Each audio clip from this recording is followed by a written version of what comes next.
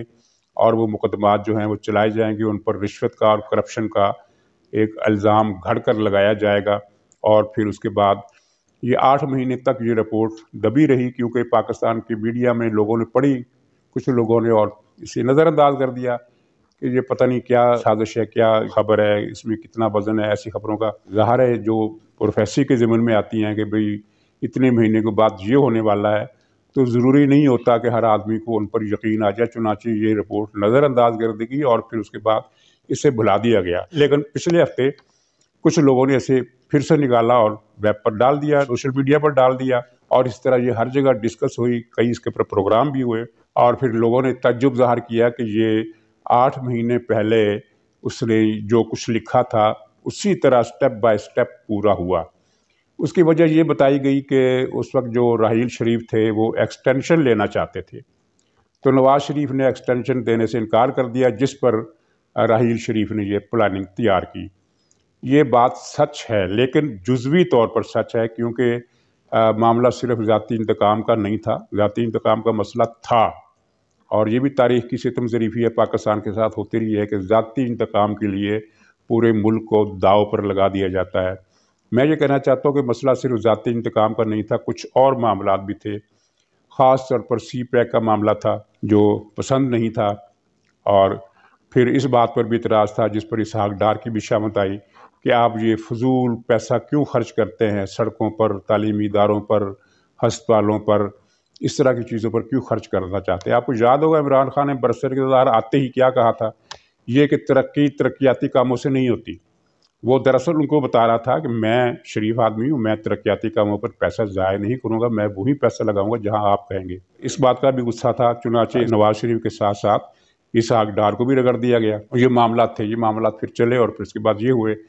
اور جو بات ایم جے اکبر کو سفارتی حلقوں کے ذریعے پہنچی، وہ اس سے بہت پہلے، یعنی 3 سال پہلے جاوید ہاشمی کو بھی پہنچ چکی تھی، اگرچہ ان کو یہ سٹیپ بائی سٹیپ جو ایک تفصیل ہے، مائکرو ڈیٹیل جو ہے وہ ان تک نہیں پہنچی تھی کہ کیا اسپیسیفک اقدامات ہوں گے، لیکن انہوں نے یہ کھل کر بتا دیا تھا کہ نواز شریف کو عدالتی کو کے ذریعے ہٹایا جائے گا۔ ایم جے اکبر نے تو صاف لکھ دیا نا کہ پاناما کیس میں اتارا جائے گا، لیکن اس وقت پاناما اسکینڈل تو آیا بھی نہیں تھا۔ جاوید ہاشمی کے پاس اتنی تفصیل ضرور موجود تھی کہ ایک عدالتی کو ہوگا، اور اس کی روح سے نواز شریف کو کرسی سے ہٹا دیا جائے گا اور نااہل قرار دے دیا جائے گا، اور اس کے بعد عمران خان کو برسر اقتدار لایا جائے گا جعلی انتخابات کے ذریعے، انتخابی دھاندلی، انتخابی فراڈ کے ذریعے۔ یہ 3 پوائنٹ جاوید ہاشمی نے کھل کر بتا دیے تھے، اور ایک مرتبہ نہیں بلکہ بہت مرتبہ بتائے تھے۔ کہ 2014 ہی میں جو تختہ الٹنے کا پروگرام تھا وہ رک گیا اور اس کے بعد وقت کا انتظار کر کے اس کو پھر نئے سرے سے میچور کر کے روبہ عمل لایا گیا۔ جاوید ہاشمی کے اس انکشاف پر عمران خان بہت ناراض تھا، بہت مشتعل تھا،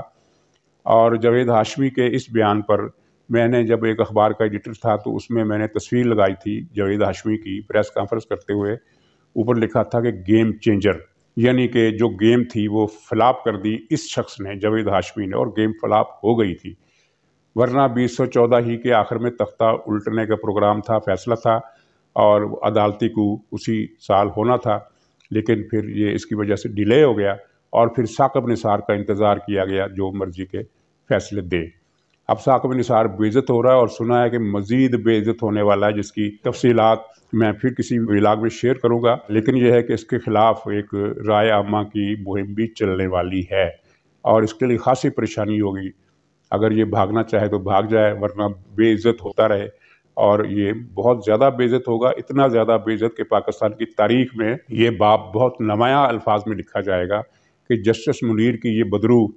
پاکستان کے ساتھ کیا کچھ کرتی رہی، اور یہ اتنا جھوٹا اور بے ایمان آدمی ہے کہ اس نے جو پرسوں ترسوں ARY کو ٹی وی کو جو خبر چلوائی اپنی ذرائع کے حوالے سے، اس میں کہا کہ عمران خان کو میں نے اس لیے صادق اور امین ہونے کا سرٹیفکیٹ دیا کیونکہ اس نے بنی گالہ کی ساری رسیدیں مجھے دے دی تھی۔ یہ کتنی بے شرمی سے جھوٹ بولتا ہے، اور دروغ گو را حافظہ نباشت والا معاملہ ہے کہ وہ کیس بنی گالہ کی رسیدیں دینے کا تھا ہی نہیں، وہ کیس یہ تھا جو اس کی عدالت میں پیش ہوا اور جس میں اس نے عمران خان کو بالکل ناجائز طور پر بری کیا۔ وہ کیس یہ تھا کہ عمران خان نے انتخابی گوشواروں میں بنی گالہ کی جائیداد کا پوری طرح ذکر نہیں کیا، اثاثے چھپائے ہیں، مالیت چھپائی ہے، یہ کیس تھا۔ اور یہ بدبخت اب کتنی بے شرمی اور ڈٹائی اور بے حیائی سے جھوٹ بول رہا ہے کہ اس نے مجھے رسیدیں دکھا دی تھی، رسیدوں کا کیس تھا ہی نہیں۔ رسیدوں کا کیس اگر چلے تو اس میں بھی عمران خان پھنستا ہے، لیکن وہ چلے گا کب جو کچھ کہہ نہیں سکتے۔ لیکن اب حالات جس طرف جا رہے ہیں آپ بھی دیکھ رہے ہیں کہ بہت کچھ ایسا ہونے والا ہے جو پاکستان کی تاریخ میں نہیں ہوتا رہا، بہت سے ٹیبو ٹوٹ گئے ہیں اور بہت سے ٹیبو مزید ٹوٹیں گے، اور ان ٹیبوز ہی ٹوٹنے کی بنیاد پر ہی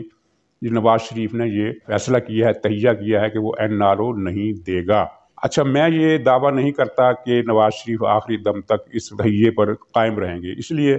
کہ سیاست میں ہمیشہ لچک اور حالات کے مطابق فیصلے کرنے کی گنجائش ہوتی ہے، فیصلے بدلنے کی گنجائش ہوتی ہے۔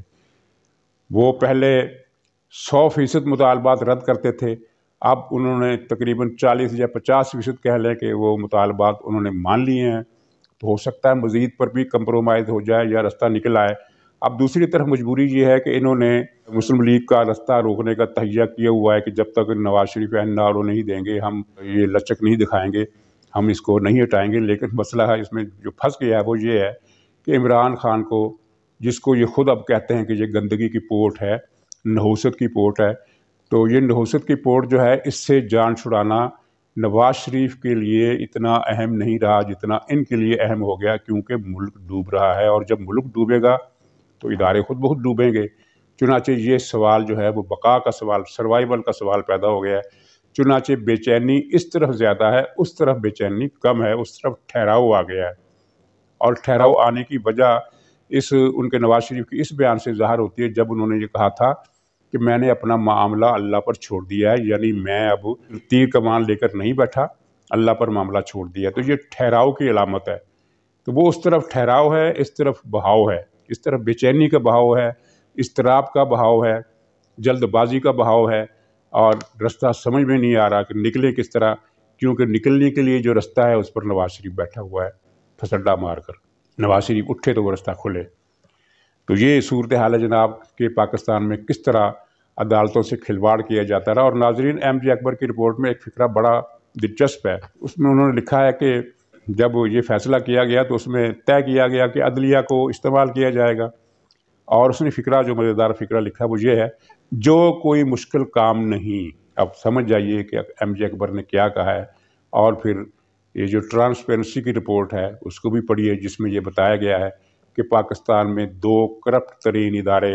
پولیس اور عدلیہ کے ہیں، ماشاءاللہ۔ تو یہ سوال پیدا ہو رہے ہیں، جو سوال ماضی میں پہلے نہیں اٹھے تھے اب اٹھ رہے ہیں، لوگ زیر بحث آ رہے ہیں، کچھ لوگ زیر بحث آ چکے ہیں، کچھ لوگ ابھی زیر بحث نہیں آ رہے، وہ بھی زیر بحث آنے والے ہیں، اور ان کے ساتھ بھی ایسی ستھرائی ہوگی کہ تاریخ کا ایک اور باب ان پر لکھنا پڑے گا۔ ناظرین، یہ تھی آج کی گزارشات، انشاءاللہ دوبارہ ملاقات ہوگی، تب تک کے لیے اجازت دیجیے، خدا حافظ۔